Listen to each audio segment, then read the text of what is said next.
மாயா வினோத பரதேசி. எழுதியவர் வடுவூர் கே. துரைசாமி ஐயங்கார். பாகம் 3. அதிகாரம் 15. 15,000 ரூபாய் பரிசு. பகுதி 2. சனிக்கிழமையும் ஞாயிற்றுக்கிழமையும் கழிந்தன. கும்பகோணத்தில் பிரபல வக்கீலாக இருந்து 10 வருஷ காலத்திற்கு தண்டனை அடைந்தவரும் சிறைசாலையிலிருந்து தந்திரமாக தப்பி ஓடிப்போனவருமான சட்டைநாத பிள்ளை மறுபடி அகப்பட்டு கொண்டார் என்ற செய்தியும், அந்த வழக்கு திங்கட்கிழமை அன்று தஞ்சாவூர் ஜில்லா ஜட்ஜு கச்சேரியில் பரிசீலனை செய்ய போகிறது என்ற செய்தியும் காட்டுத்தீ பரவுவது போல வெகு சீக்கிரத்தில் தஞ்சை ஜில்லா முழுவதும் பரவி போனது. ஆகையால் விசாரணை காலத்தில் வேடிக்கை பார்க்கவும் அதன் முடிவை தெரிந்து கொள்ளவும் ஆவல் கொண்டு ஜனங்கள் ஆயிரக்கணக்கில் ஜில்லா ஜட்ஜ் கச்சேரியிலும் அதற்கு வெளியிலும் வந்து காலை 9 மணி முதலே கூடி நெருங்கி அதை பற்றி மிகுந்த வியப்போடு பேசியபடி ஆவலோடு காத்திருந்தனர். சட்டைநாத பிள்ளை எப்படி இருப்பார் என்று பார்க்க வேண்டும் என்ற ஆசையினால் தூண்டப்பட்டவர்களாய் 100 கணக்கில் வக்கீல்மார்கள் பிரசன்னமாகி கச்சேரி மண்டபம் முழுவதையும் அடைத்துக் கொண்டனர். குற்றவாளியின் சார்பாக சென்னையிலிருந்து வந்திருந்த பாரிஸ்டர் சிவசிதம்பரம் பிள்ளை திண்டு தலையணைகள் போல காணப்பட்ட ஒரு வண்டி சட்ட புஸ்தகங்களை கொணர்ந்து படோடோபமாய் எதிரில் பரப்பிவிட்டு முதல் ஆசனத்தில் வெகு ஆடம்பரமாக உட்கார்ந்திருந்தார். சர்க்கார் தரப்பில் அந்த வழக்கை நடத்துவதற்காக அண்ணாஜிராவ் என்ற பிரபல வக்கீல் மேற்படி பாரிஸ்டருக்கு எதிரில் பூனை போல அடங்கி உட்கார்ந்திருந்தார். அவர் உயரத்தில் 4 அடியே இருந்தார். ஆனாலும் சந்தர்ப்பம் ஏற்படும் பட்சத்தில் தமது திறமையினால் அவர் மகாவிஷ்ணுவின் வாமன அவதாரம் எப்படி திரிவிக்கிர அவதாரமாய் உயர்ந்து உலகம் முழுவதும் நிரம்பியதோ அதுபோல செய்யத்தக்க மகா மேதாவியாய் இருந்தார். அவரை ஜனங்கள் மிளகு குடுக்கை அண்ணாஜிராவ் என்ற காரண பெயரினால் அழைத்தனர். ஜனங்களுக்கு பரபரப்பை உண்டாக்கக்கூடிய முக்கியமான வழக்குகளில் கச்சேரியில் ஆயிரக்கணக்கில் ஜனங்கள் கூடி அந்த ராயர் பேசுவதை கேட்கவும் அவருடைய குறுக்கு விசாரணையின் சாமர்த்தியத்தை பார்க்கவும் வருவார்கள். ஆனால் மற்ற வக்கீல்களின் இடையில் அவர் அகப்பட்டு புதைந்து போய்விடுவார். ஆதலால் ஜனங்கள் எவ்வளவுதான் முயன்றாலும் அவரது வடிவத்தை காண முடியாதாயினும் தேங்காய் உடைப்பது போல அவர் அபார சாமர்த்தியத்தோடு குறுக்கு விசாரணை செய்யும் குரலோசையையும் சடார் படார் என்று சிலம்பம் விளையாடுவது போலவும் கலகலவென்று புளியம்பழம் முழுக்குவது போலவும் அவர் வாக்குவாதம் செய்யும் குரலோசையும் கணீர் கணீர் என்று வெகு தூரம் வரைக்கும் கேட்கும். அத்தகைய பெருங்கீர்த்தி வாய்ந்த சிறிய மூர்த்தி காலத்திற்கு முன்பே ஆஜராகி அந்த வழக்கின் தகவல் எதையும் அறிந்து கொள்ளாதவர் போல நிஷ்களங்கமான முகத்தோற்றத்தோடு உட்கார்ந்திருந்தார். இன்னும் பல போலீஸ் இன்ஸ்பெக்டர்களும் மற்ற ஜவான்களும் ஏராளமாக கூடியிருந்தனர். விசாரணை குமாஸ்தா உமா மகேஸ்வர ஐயர் என்பவர் சாந்து பொட்டணிந்து முறுக்காக கஞ்சி ஏற்றப்பட்ட தூய வெள்ளை ஆடைகளை அணிந்து சுருக்காக தமது கேஸ் கட்டுகளை ஒழுங்குபடுத்தி கொண்டு அன்றைய தினம் சுருக்காகவே வந்து உட்கார்ந்து ஜட்ஜு துரையின் வருகையை ஆவலோடு எதிர்பார்த்திருந்தார். சரியாக மணி 11 அடித்தது. ஜட்ஜ் வின்டர் போதம் ஐசிஎஸ் துரை பிரசன்னமாகி தமது ஆசனத்தில் அமர்ந்து விசாரணை குமாஸ்தாவை நோக்கி, "இன்று என்ன வழக்கு விசாரணைக்கு போட்டிருக்கிறது?" என்றார். உடனே விசாரணை குமாஸ்தா, "ஜெயிலிலிருந்து தப்பி ஓடியதாக குற்றம் சுமத்தப்பட்டிருப்பவரின் வழக்கு விசாரணை போடப்பட்டிருக்கிறது" என்று கூறி அந்த வழக்கு சம்பந்தமான காகித கட்டை எடுத்து ஜட்ஜுக்கு முன்னால் வைக்க, அவர் அதிலிருந்த காகிதங்களை தள்ளி தள்ளி அங்கும் இங்கும் படித்து பார்த்துவிட்டு சாந்தமே வடிவாக நிமிர்ந்து தமக்கு எதிரில் இருந்த வக்கீல்களை பார்த்தார். வலது பக்கம் இருந்த சாட்சி கூண்டிற்கு அருகில் நின்று கொண்டிருந்த போலீஸ் இன்ஸ்பெக்டரை நோக்கி, "குற்றவாளிகளை அழைத்து வாருங்கள்" என்றார். அதை கேட்ட இன்ஸ்பெக்டர் பக்கத்தில் இருந்த ஜவானை பார்க்க அவன் உடனே வெளியில் ஓடினான். 5 நிமிஷ நேரம் கழிந்தது. அங்கே கூடியிருந்த வக்கீல்களும் மற்ற ஜனங்களும் சட்டைநாத பிள்ளை வரப்போகிறார் என்றும் அவர் எப்படி இருக்கிறார் என்று பார்க்கவும் ஆவல் கொண்டு வாசற்படியை பார்த்தபடி இருந்தனர். அப்போது மாசிலாமணியை அழைத்து கொண்டு 2 ஜவான்கள் உள்ளே வந்தனர். ஆனால் அவர்கள் அவனை கைதிகள் நிற்கும் கூண்டிற்கு பக்கத்தில் கொண்டு வந்து நிற்க வைத்தார்கள். அவன் தனது கையில் பண நோட்டுகள் அடங்கிய மூட்டை ஒன்றை வைத்துக்கொண்டு கம்பீரமாக நிமிர்ந்து நின்றான். அவன் வந்ததை கண்ட ஜட்ஜு துரை இன்ஸ்பெக்டரை பார்த்து, "இவர் யார்?" என்று கேட்க, இன்ஸ்பெக்டர், "இவர் சட்டைநாத பிள்ளையின் தம்பி. சட்டைநாத பிள்ளையை பிடித்துக் கொடுக்கிறவர்களுக்கு தாமும் 10,000 ரூபாய் வெகுமதி கொடுப்பதாக இவர் ஒப்புக்கொண்டிருக்கிறார். ஆகையால் பணத்தோடு இவரை அழைத்து கொண்டு வந்திருக்கிறோம்" விசாரணையின் முடிவில் 15,000 ரூபாயை கோர்ட்டாரே அதற்குரியவருக்கு சன்மானிக்க வேண்டும் என்றார். அந்த சமயத்தில் கத்தி துப்பாக்கிகளோடு வேறு 3 கைதிகளை நடத்தி அழைத்து கொண்டு 4 ஜவான்கள் உள்ளே நுழைந்து அவர்கள் மூவரையும் ஜட்ஜுக்கு நேர் எதிரில் இருந்த கைதி கூண்டில் நிறுத்தினார்கள். அந்த 3 கைதிகளுள் 2 கால் சட்டை, மேல் சட்டை, குல்லா முதலிய உடைகள் தரித்த துருக்கர்களாய் காணப்பட்டனர். இன்னொருவர் உயரமாக வளர்ந்தவராயும் சுமார் 25 வயதுடையவராயும் காணப்பட்டார். 3வது கைதி ஒரு துருக்க கோஷாஸ்திரி ஆதலால் அவள் தலை முதல் கால் வரையில் துப்பட்டியால் தன்னை மூடிக்கொண்டிருந்தாள். முகத்தில் கண்களுக்கு மாத்திரம் 2 துளைகள் விடப்பட்டிருந்தன. அந்த ஸ்திரீயின் சிவந்த பாதங்களும் அவற்றில் காணப்பட்ட கொலுசுகள், பாதசரம் முதலியவைகளும் வெளிக்கு தெரிந்தன. அவற்றிலிருந்து துப்பட்டியின் உயரம், பருமன் முதலியவற்றிற்கும் அதற்குள் இருந்தது கொடி போல இருந்த நல்ல யவ்வன பருவத்து ஸ்திரீ என்பது ஒருவாறு யூகிக்கக்கூடியதாக இருந்தது.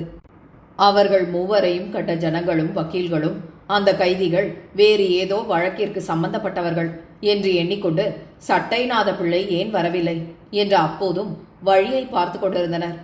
உடனே ஜட்ஜு துரை தமக்கு முன்னால் வக்கீல்களின் இடையில் சிறிய வடிவத்தோடு குழந்தை போல உட்கார்ந்திருந்த மிளகு குடுக்கை ராயரை பார்த்து, சர்க்கார் தரப்பில் மிஸ்டர் அண்ணாஜி ராவ் இந்த வழக்கை நடத்தப் போகிறார் என்பது தெரிகிறது என்றார். உடனே அவருக்கு எதிரில் உட்கார்ந்திருந்த பாரிஸ்டர் சிவசிதம்பரம் பிள்ளை தமது விலாசம் அச்சடித்த ஒரு கார்டை ஜட்ஜின் மேஜையில் வைத்துவிட்டு தாம் எதிரிகளுக்காக ஆஜராவதை தெரிவித்துவிட்டு கீழே உட்கார்ந்து கொண்டார்.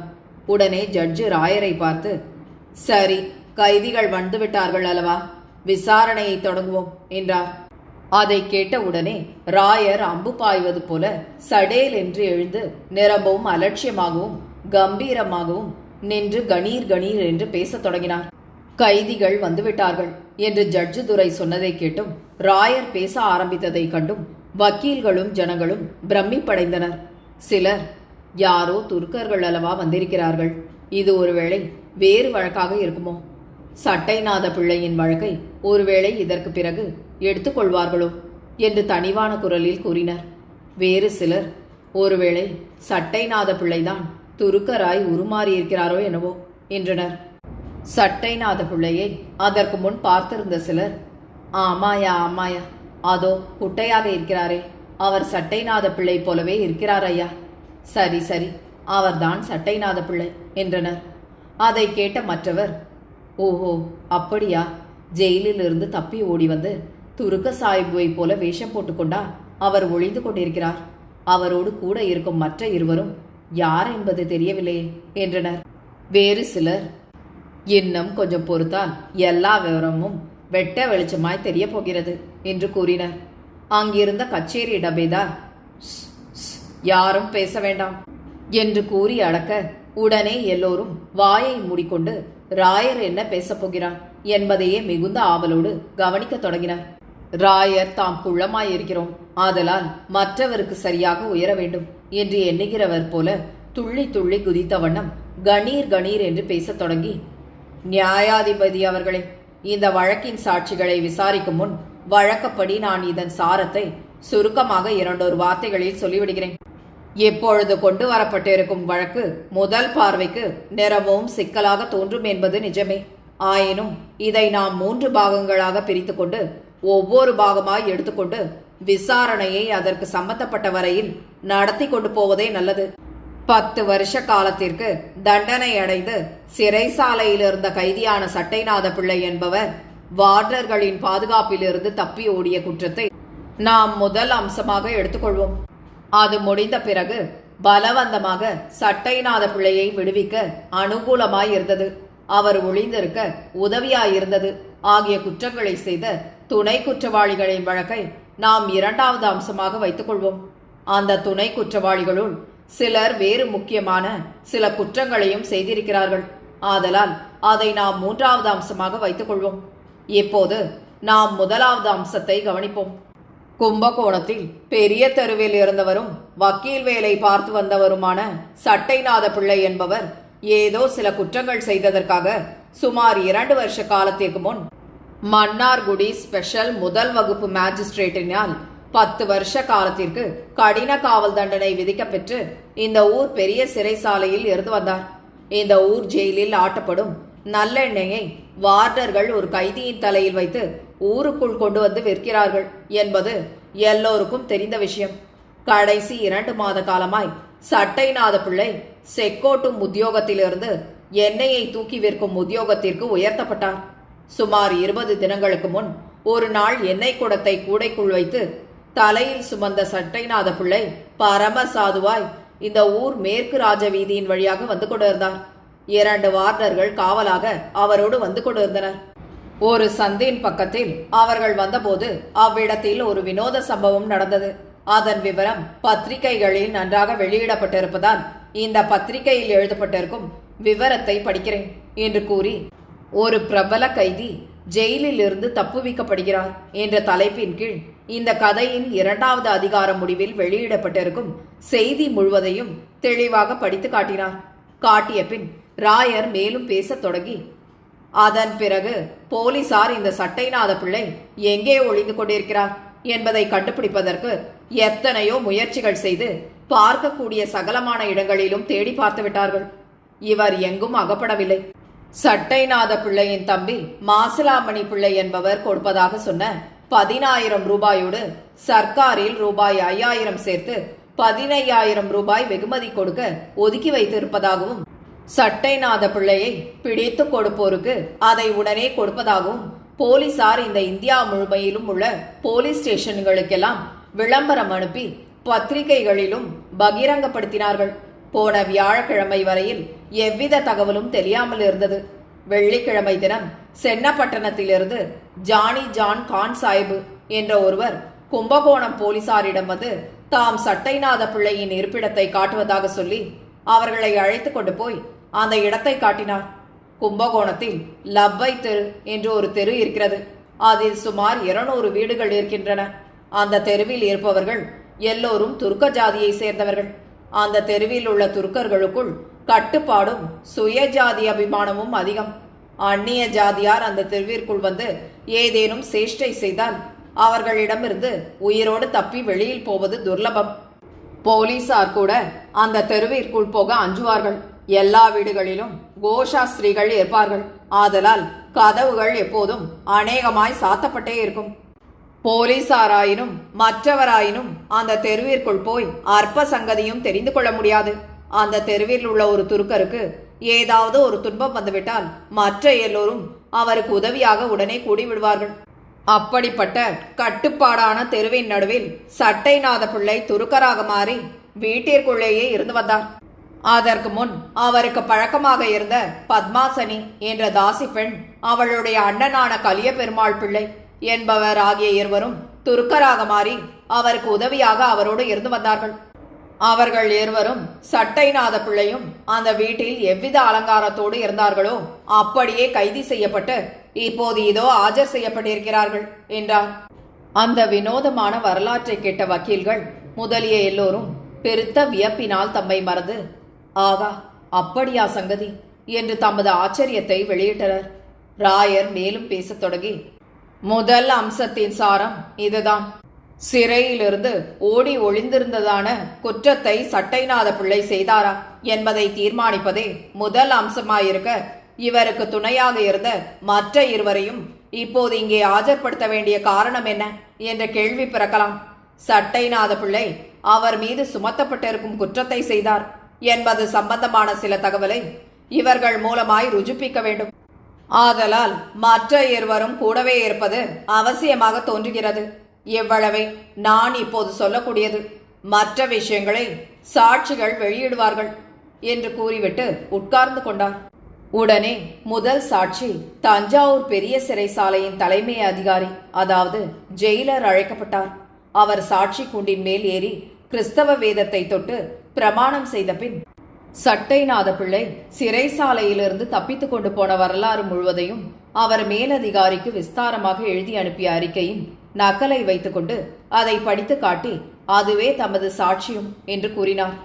உடனே ராயர் எழுந்து நின்று ஜெயிலரை பார்த்து, ஐயா, இந்த சட்டைநாத பிள்ளை சிறைசாலையில் அடைப்பட்ட முதல் சுமார் 2 வருஷ காலமே அங்கே இருந்தார் அல்லவா அவரை நீங்கள் எத்தனை தடவை பார்த்திருப்பீர்கள் என்று கேட்டார். அதற்கு ஜெயிலர், நான் ஒரு நாளும் ஒவ்வொரு கைதியையும் பார்க்க கடமைப்பட்டவன்.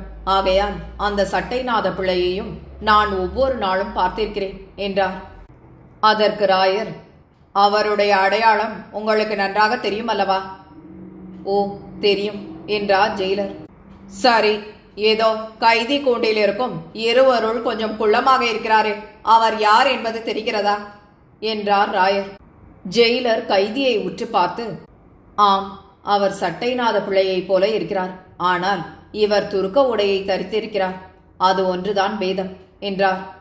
எதிர்கட்சி பாரிஸ்டர் சிவசிதம்பரம் பிள்ளை எழுந்து கனைத்து கொண்டு ஜெயிலரை பார்த்து, ஐயா, கைதி கூண்டில் இருப்பவர் சட்டைநாத பிள்ளையைப் போல இருக்கிறார் என்று நீங்கள் எதை கொண்டு சொன்னீர்கள் என்று விசாரித்தார். அதற்கு ஜெயிலர், சட்டைநாத பிள்ளையின் உயரம், பருமன், நிறம், வயசு, சாயல் எல்லாம் என் மனசில் பதிந்து போயிருக்கின்றன. இங்கே இருப்பவருடைய உயரம், பருமன் முதலிய அம்சங்கள் எல்லாம் என் மனசில் பதிந்திருப்பவை போலவே இருப்பதால் அவரே இவர் என்று கண்டுபிடித்தேன் என்றார். உடனே பாரிஸ்டர், உலகத்தில் ஒருவரை போல இன்னொருவர் இருக்கிறார் என்று ஜனங்கள் சொல்வதை நீங்கள் கேட்டிருக்கிறீர்களா என்று கேட்டார். ஆம், கேட்டிருக்கிறேன் என்றார் ஜெயிலர். அதற்கு பாரிஸ்டர், சட்டைநாத பிள்ளையின் உயரம், பருமன் முதலியவைகளைப் போல இவருடைய உயரம், பருமன் முதலியவை இருக்கின்றன. ஆகையால் இவர் சட்டைநாத பிள்ளையைப் போல இருக்கிறார் என்று நீங்கள் சொல்லலாமே அன்றி இவர்தான் சட்டைநாத பிள்ளை என்று எப்படி சொல்ல முடியும்?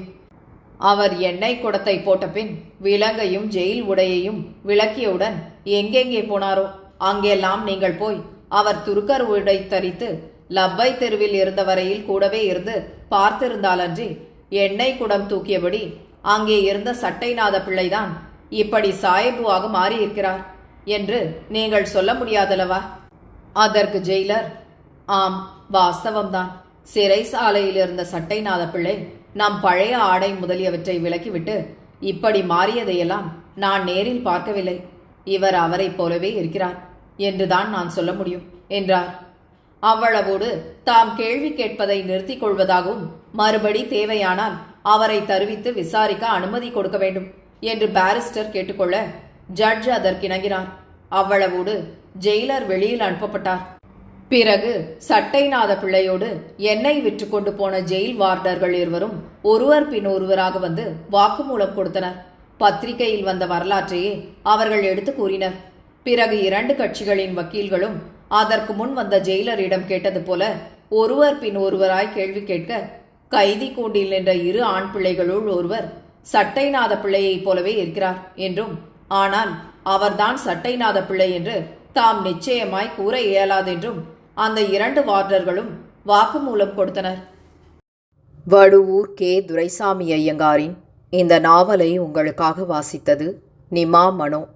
கேட்டு மகிழ்ந்து விரும்பி பகிர்ந்து பதிவு செய்யவும். நன்றி.